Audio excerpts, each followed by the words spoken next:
Hi Capricorn, welcome to Sweet Tea Astrology and Tarot. My name is Erica. Welcome to the channel. I'm so glad that you found me, and I'm thankful that you're spending a little bit of your time with me here. I appreciate it more than you know. This is your May 2017 astrology video, but before we get started talking about the May transits, let's review what happened for us in April. Pardon me.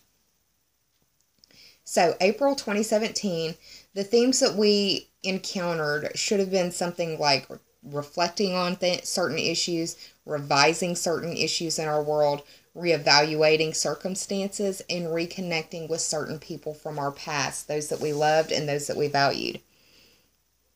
Now, starting the very beginning of May, we will have 4 planets retrograde.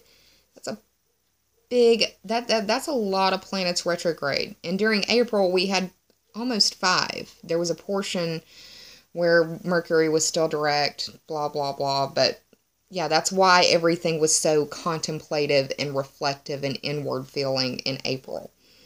But those 4 planets that are retrograde at the very beginning of May are Mercury is retrograde in your 4th house of home and family roots and foundations.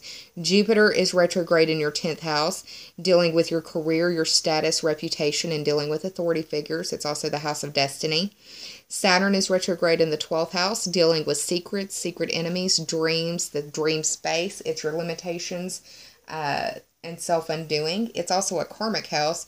And finally, we have Pluto going retrograde in the 1st house. And the 1st house is the house of personality, physical body, appearance. It is you. It is your physical vessel. It is the physical embodiment of who you are. It's how the world sees you. It is what the world sees first in you. So, I'll have those listed in the description down below. Let's go ahead and talk a little bit about the transits now, Capricorn. On the 3rd or 4th of the month, depending on where you live on the planet, we will have Mercury going direct in Aries, along with Venus and Uranus. This is occurring in your 4th house, and I believe this is going to be bringing about issues pertaining to love and money and valued communication. And this can be money and love within the home, or money and love coming to the home, or just valued communication within people, or valued communication dealing with those people that you have familial links to. I would be more inclined to say that it's the mother or the siblings, just because of the planetary associations at play. Now, on the 9th or 10th of the month, depending on where you live on the planet, we are going to have a full moon at 20 degrees of Scorpio. Pluto will be playing very well with this full moon, and it can bring forth the ideas of intimacy. It can bring forth issues surrounding ambition, and it can also be somewhat sexually charged. This will be playing out in your 11th house, but the 1st house may also be somehow resonating, because the 11th house is where this full moon is playing out, but Pluto's playing in your 1st house. So the 11th house is the house of the internet. It's also the house of your friends, groups, memberships, teams, and associations that you are a part of. It is also very much linked to your bucket list, your future wishes, goals, and dreams. And that 1st house, once again, the physical embodiment of who you are. It's how the world sees you. Now, the 20 degrees Scorpio is important, and I try to, at certain videos, give you the Sabian symbol in accordance to full moon lunar activity or lunar eclipses, that sort of thing. This full moon, once again, 20 degrees of Scorpio. The Sabian symbol for that reads, obeying his conscience, a soldier resists orders. Sabian symbols were created in 1925 by a clairvoyant named Elsie Wheeler, and they are used to symbolize each degree, 0 to 30 degrees, of each zodiac sign of the astrological wheel. Now, it could be that you are dealing with a crisis of conscience in between the area of your friends, groups, associations, members, and teams, also internet dealings, or your bucket list and your own personal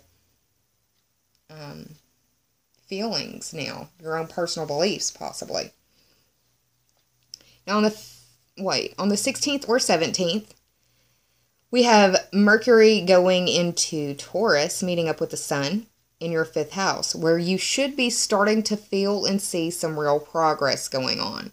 That 5th house is the house of sparks, and it's also the house where you have your fingerprints and DNA at, because it's where you have the most skin in the game. So by the house of sparks, I mean it's the spark of love, the spark of life, and the spark of romance. This is the house of where you fall in love. It's where you make your babies. So it's your social life. It's your pleasure seeking. But it's also your creative endeavors, your artistic abilities, your artistic pursuits. It is who you hang out with, where you hang out with. It's where you get to blow off steam. You're going to be starting to see and feel progress in that 5th house. Maybe dealing with a lot of social invitations, or your child may be dealing with a lot of social invitations that you have to shuttle them to and from. So yeah. Now on the 20th or 21st of the month, depending on where you live on the planet, we've got the Sun moving into Gemini, meeting up with Mars. This is happening in your 6th house. Could be quick-paced. Could be an excitable or aggressive time. Could be feeling very rebellious, or feeling like it's time for a revolution in that 6th house. The 6th house is the house of work and health, or the competency and skills that you bring to the services that you provide. It's also your day-to-day life, your daily agenda, the daily to-do list, the daily grind, the stuff that you do on a daily basis that makes your life move easier and more efficiently throughout the days, weeks, months, and years. Now, just a couple of days after that, on the 24th or 25th of the month, we've got a new moon in Gemini in that 6th house. A time for you to set your intentions or do moon magic if you ascribe to that. The intention setting should be in the area of life dealing with your work or your health, or the skills that you want to add to work or health, or how you want to spend your day-to-day throughout the day-to-day. It's a good time for you to work on that. I would recommend, with Mars being there, to work on your health. And a great way to do that is to exercise. Mars being there gives you that energy for that if you utilize it.